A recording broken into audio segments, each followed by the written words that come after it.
everyone, I'm Shrija and I have been in this skincare space for over 5 years now. Today, I'm super excited to be joined by three incredible dermatologists, Dr. Veena Jain, Dr. Siddhi Tiwari, and Dr. Puneet Sarangi. We are here at the Eucerin Derm Academy, which is all about separating skincare facts from the endless online noise. So let's get into it. Let's start with something basic but super important. We hear the word dermatologically tested all the time. Now, Dr. Puneet, can you tell us what it really means in actual practice? Hi, thank you for the question, Shrija. It actually means what it says. So it means that the product was tested by a dermatologist or a group of dermatologists, probably on a small group of patients. It does not mean that it's dermatologically approved. Neither does it mean that it was clinically tested. Generally, a clinical trial or clinical testing will involve, say, 50 volunteers or 100 volunteers, which holds a lot more significance than just the label calling it dermatologically tested. So while it means something, it tells me a lot more if it is clinically tested or dermatologically approved. Okay, doctor. So, do you feel this label is very important when we are buying the products? No, I don't think dermatologically tested as a label means much just because what I said, because it could just mean that you gave me a product sample, I used it, and they are legally okay to put the word dermatologically tested on it. So when it says clinically tested, it means more. If there is an asterisk which tells you that there was a clinical trial done and you can go to their website and look up to their consumer or clinical trial, that gives me more information. Or probably other labels like hypoallergenics, okay for sensitive skin. So those are much more relevant. Understood. So basically, like things like skin conditions, I think we should look at that instead of these terms that are being thrown around, right, doctor? Yes. Okay, great. So now, since we were talking about this terminology, dermatologically tested, Eucerin as a brand, it's like science first brand. Like, in fact, it's globally one of the first derma cosmetic brands. How would you differentiate between trends and this, and how, as a consumer, I would know that yes, this brand is more effective, and maybe this product is just a trend. Great question. So first and foremost, I would like to look at the R&D which the brand has done in the past, and where there how many clinical trials they have done, how much published articles they have. Along with that, like for example, Eucerin, they have like a 125 years of experience, and with dermatologists and pharmacists in their forefront.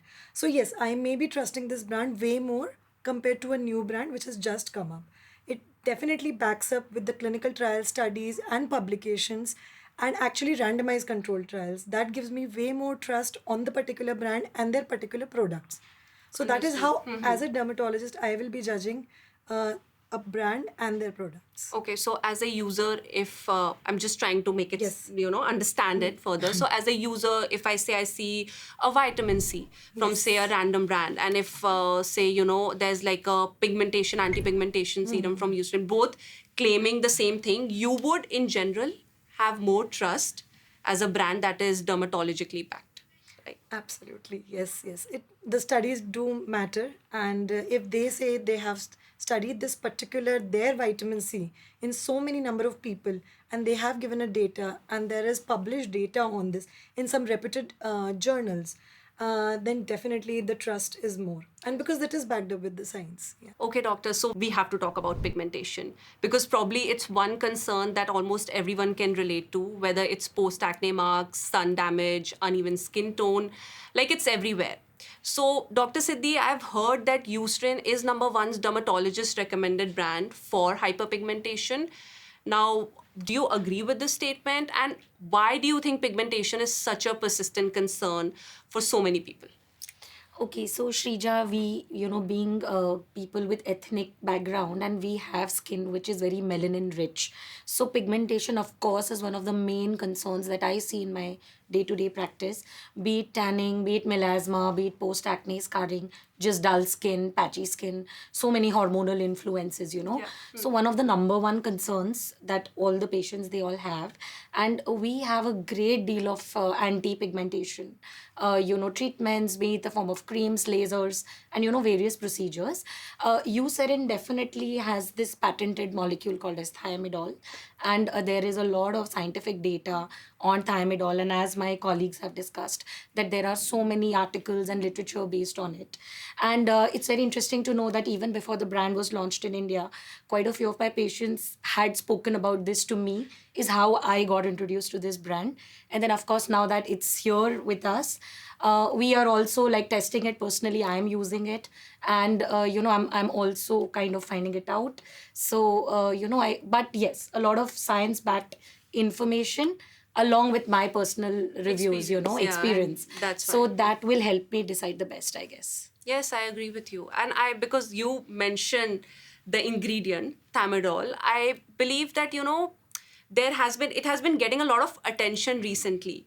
So, Dr. Veena, what do you think? But, I personally believe that everyone in India, they think hyperpigmentation, it's this broad term and everything is like we can only have one type of hyperpigmentation. They don't know that it's like an umbrella term and there are different like categories of hyperpigmentation to exist, right? Absolutely. Can you just briefly explain like what are the different types of hyperpigmentation, and how do you exactly treat them? Absolutely correct, because hyperpigmentation is just a word, Yeah. and it has so many diseases which we study throughout our residency and we learn during that course. And exactly, everybody thinks that it is just one word, hyperpigmentation. Exactly. But identifying and diagnosing the disease, doing correct investigations for them, is what we as dermatologists do. Commonest hyperpigmentary conditions what we see in our day-to-day practice is pigmentation left because of acne. Then we see a lot of tanning, then melasma. These are common conditions, but every single thing has a very different treatment. Then there is a complete entity of dermal pigmentation like lichen planus pigmentosus, which needs systemic treatment. It cannot just be solved by creams. So we first have to diagnose it correctly. We use dermoscope, we use Wood's lamp, we do so much in our clinical practice to come to a diagnosis and then start the treatment. So I've always had acne prone skin. I developed severe acne marks, and the first ingredient that comes to my mind, vitamin C. I applied, and that too pure ascorbic acid. Of course, it worsened my acne because it caused more inflammation. So I feel, this lack of knowledge definitely delays the whole treatment process and how people sort of, and the common DIY that people do, lemon, baking soda, which is even making things worse. So, of course, having that knowledge is important. So, Dr. Veena, one skincare mistake I keep seeing online, and honestly, even among friends, like it's very common, they skip sunscreen on cloudy days. Now, personally, I know better. I was introduced to a sunscreen when I was 13. I've not skipped, very proud of the fact, but I've been very regular with the sunscreen and I don't skip it. And in fact, Eucerin's oil-free sunscreen is one of my favorite sunscreen. It was the first product I tried from the brand and I have been hooked to it. Basically, my question is how crucial is daily sun protection, especially when someone is trying to treat hyperpigmentation? Sunscreen is the crux whenever we are dealing with any hyperpigmentation. It is a non-negotiable product. As you rightly said, even in the cloudy days, there is UV index. I tell my patients to just look at the app. The weather app will actually tell us what is the UV index of our city. And it is interestingly very close to Australia. So the UV index in India is super, super high, even in the rainy season. Of course, definitely way higher in summers, but it is there in rains also. Adding actives to the sunscreen, yes, if it is benefiting us a little bit, because in India we are not able to layer up too much because we end up sweating a lot and it is very difficult to apply multiple products back to back. So it's a good idea to have at least one thing which can be added to a sunscreen in a morning routine. Okay, great. I just my personal question. So you feel that I am very prone to like hyperpigmentation. I don't burn, but for me I become red and Right. then if I have acne marks they get red very quickly, okay?